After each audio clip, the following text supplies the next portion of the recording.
महाराष्ट्राच्या लोकप्रिय गायिका कविता विद्यागर, आवाज खोल रे, माझे वडील श्रीधर विद्यागर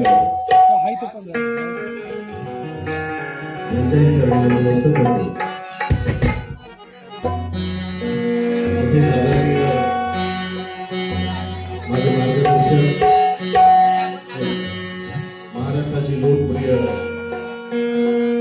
कविवर्य गायक माझे मामा मुकुंदजी सोनावणे, महाराष्ट्राच्या लोकप्रिय गायिका आदरणीय दीपाली शिंदे,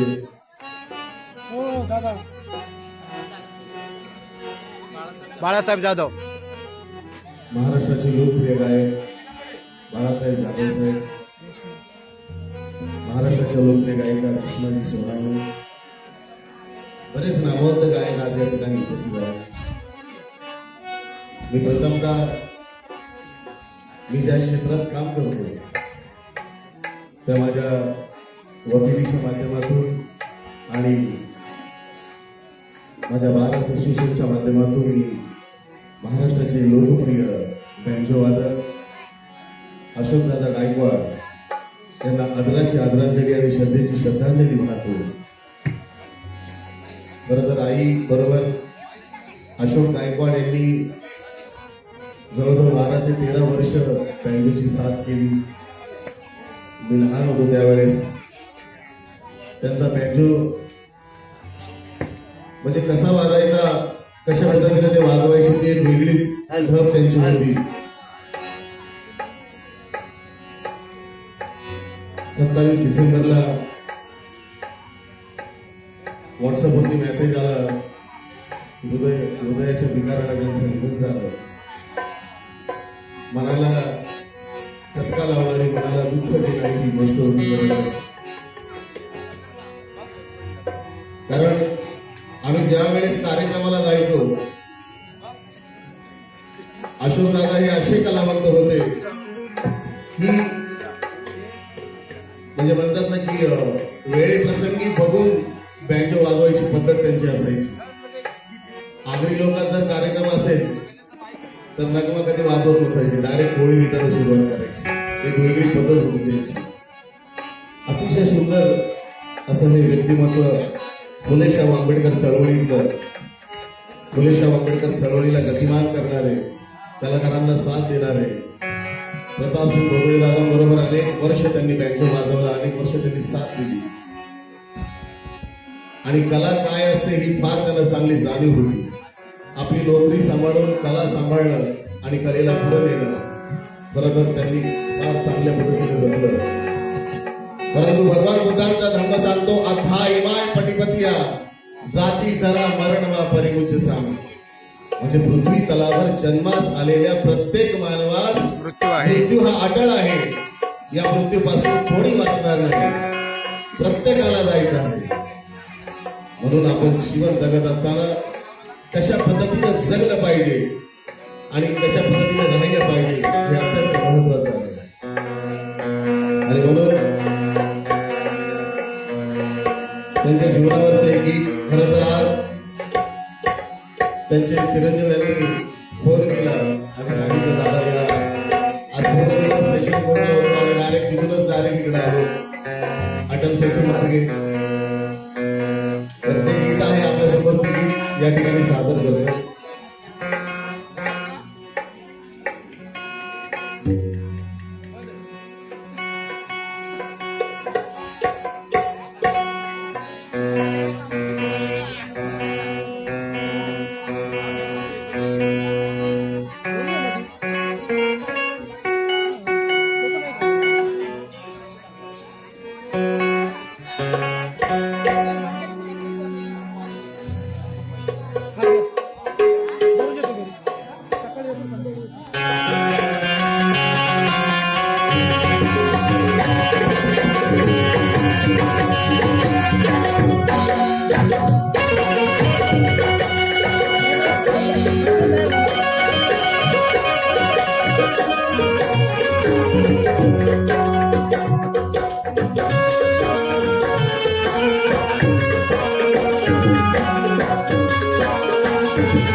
जन्म हा माणसाचा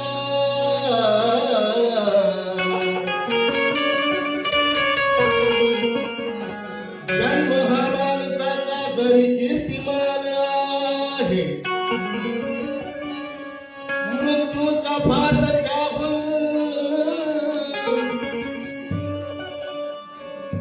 जन्म हा माणसाचा जरी कीर्तिमान आहे मृत्यूचा फास त्याहून खूप शक्तिमान आहे म्हणून गाव जेथे तेथे स्मशान आहे कारण स्मशान माणसाचे हे शेवटचे स्थान आहे हे शेवटचे स्थान आहे थोडा आवाज क्लिअर करा त्याला नाही काय करता नाहीत. जवळ घ्या थोडं बाईक जवळ घ्या. महाराष्ट्राचे लाडके कवी माझे बाबा मुकुंदजी सोनावणे लिखतात की कोण म्हणतो उन्हाची धाप असतो कोणी म्हणतो उन्हाची धाप असतो तर कोणी म्हणतो डोक्याला नुसताच ताप असतो कोणी म्हणतो उन्हाची धाप असतो तर कोणी म्हणतो डोक्याला नुसताच ताप असतो अरे ज्याचा बाप निघून जातो मुकुंदा त्यालाच विचारा मुखातून एकच शब्द निघतो की पाप हा पापच असतो पाप हा पापच असतो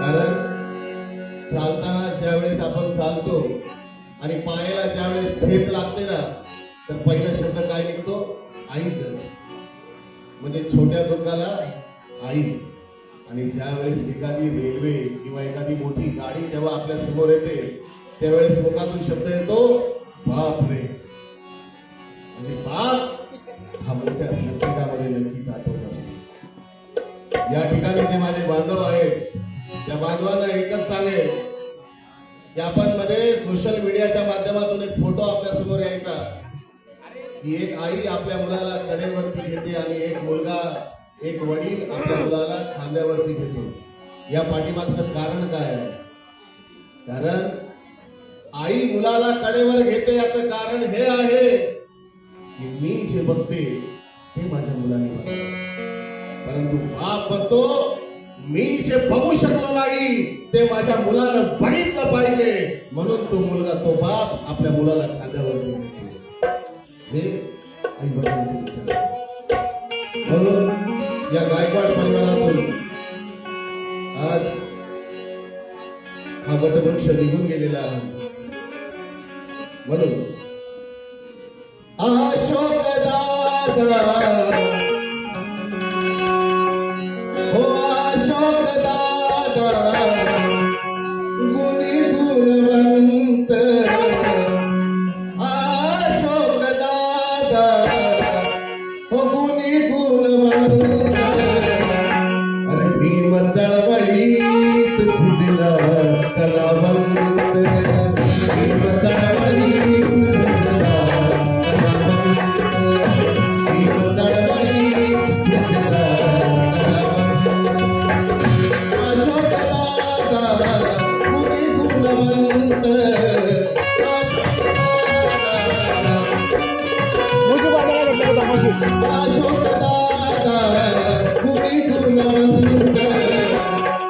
भीम चळवळीत झिजला कलावंत भीम चळवळीत झिजला कलावंत भीम चळवळीत झिजला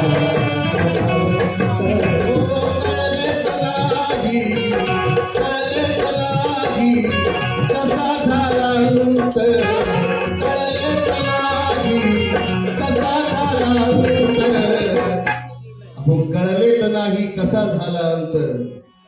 कारण अशोक दादा ज्यावेळेस आमची गाडी घाटातून जायची प्रवासाला आम्ही कोकणामध्ये जायचो ताई आम्ही ज्यावेळेस कशेडी घाटातून जेव्हा जायचो त्यावेळेस अक्षरशः अशोक दादा खूप घाबरायचे.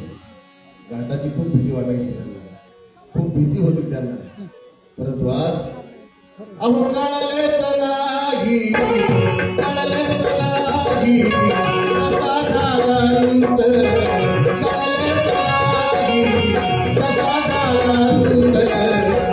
भीम चळवळीत झिजला कलावंत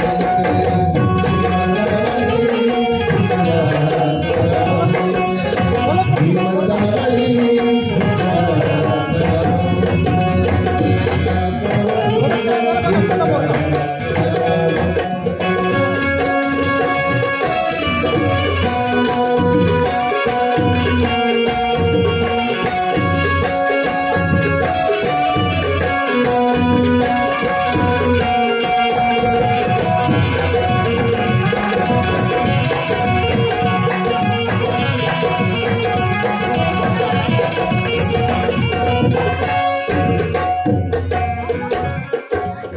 आयुष सागर कुठे आहे?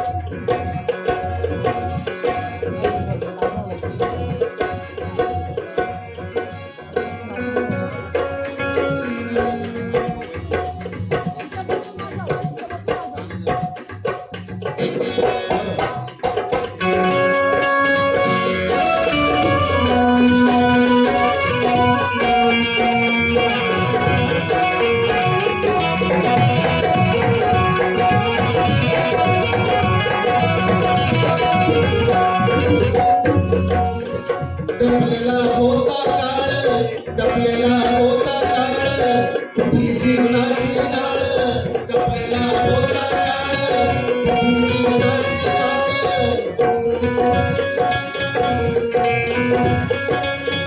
डबलेला होता काळ कुठली जीवनाची नाळ सुगंधा ताईचे हे सुगंधा ताईचे हे फुले झाले रे कपाळ फुले झाले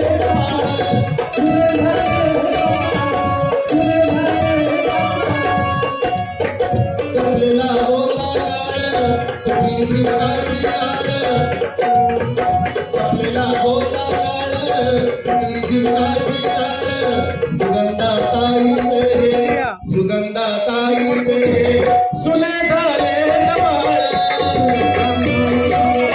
सुले झाले सुगंधा ताईचे सुले झाले कपाळ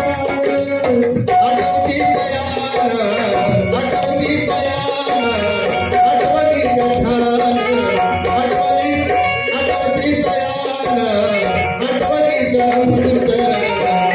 अरे भीम चळवळीत झिजला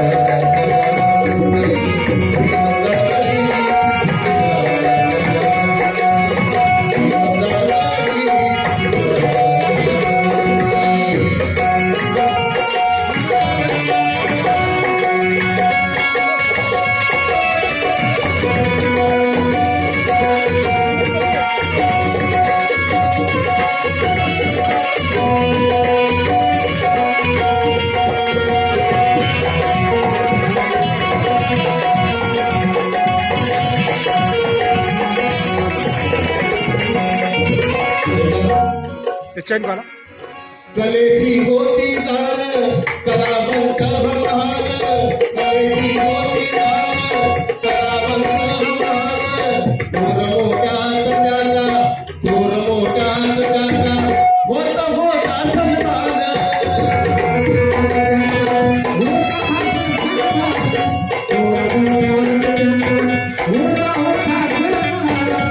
थोर मोठ्यात त्यांचा होत होता सन्मान. कारण आपण जीवन जगताना हे चांगल्या पद्धतीने जीवन जगलं पाहिजे. कारण भगवान बुद्धांचा धर्म आपल्याला सांगतो की आपण ज्या पद्धतीने वागाल त्या पद्धतीने आपल्याला त्या गोष्टी मिळत असतात. आपलं आयुष्य जर सुखमय करायचं असेल आपल्याला तर एका गोष्टीचं आपण पालन केलं पाहिजे.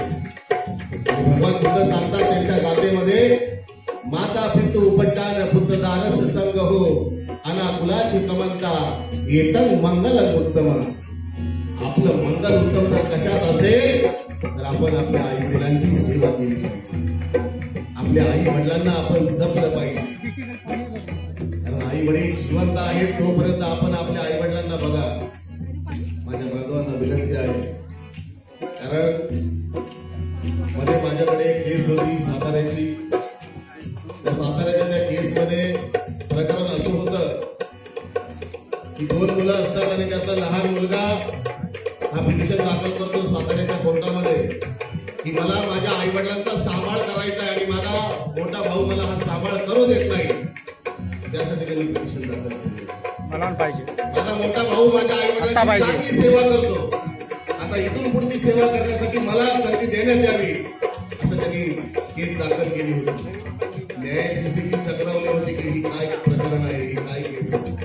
न्यायाधीश म्हणतात वकील आहेत. समाजानं काहीतरी शिकलं पाहिजे, समाजानं काहीतरी घेतलं पाहिजे अशी ही केस आहे. दादरच्या कोर्टात, न्यायाधीश दादरला कोर्टामध्ये की आपण आता इथून पुढचा जो काही आई वडिलांची सेवा आहे ती त्याच्या लहान मुलाला करण्यात येणार. अशोक दादा गायकवाड यांची दोन्ही मुलं खरोखरच चांगली आहेत. त्यांची मुलगी असेल अशोक दादा गायकवाड विक्रोळीला त्यांचे बंधू होते राहायला. त्या ठिकाणी देखील आम्ही जायचो त्यांच्यासोबत. असे हे कलाकार होते आणि म्हणून त्यांचा बँजो हा वेगळा असायचा. म्हणून आदरणीय मामा मुकुंदी सोनावणे लिहितात की प्रवासात मी हा शब्द कधी पाठी नेला नाही. प्रवासात मी हा शब्द कधी पाठी नेला नाही. अरे एवढा मोठा कलावंत असताना देखील कधी हमपणा केला नाही. अरे महाराष्ट्रातला असा कुठलाच कलावंत बाकी राहिला नाही मुकुंदा की त्याच्यासोबत अशोक गायकवाड यांनी बँजो वाजवला नाही, त्यांनी बँजो वाजवला नाही. कलेची मोठी दार कलावंत महान, कलेची मोठी थोर मोठ्यांना त्यांना, थोर मोठ्यांना त्यांना होत होत सन्मान.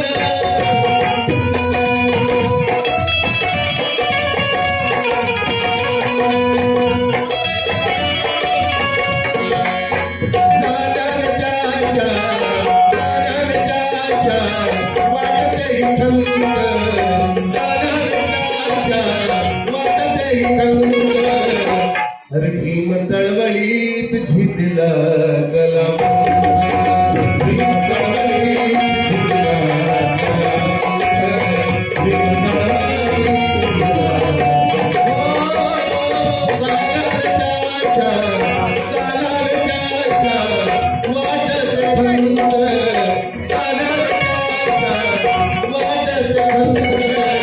भीम चळवळीत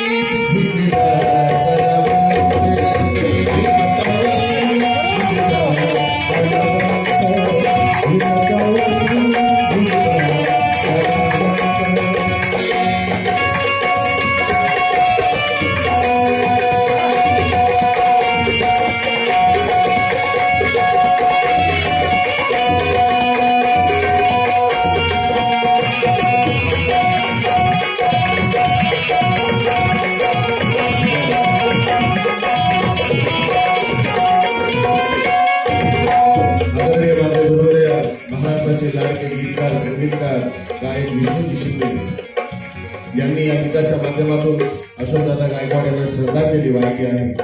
आणि शेवटी ती लिहितात, योगेश सिद्धांताची, योगेश सिद्धांताची लाडक्या योगिताची,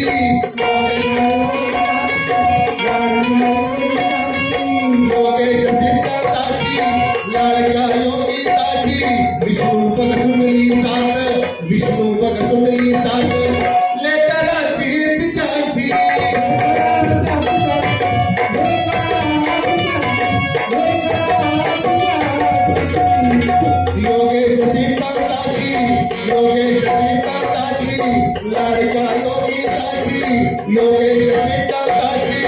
काळ्या योगिताची विष्णू बरस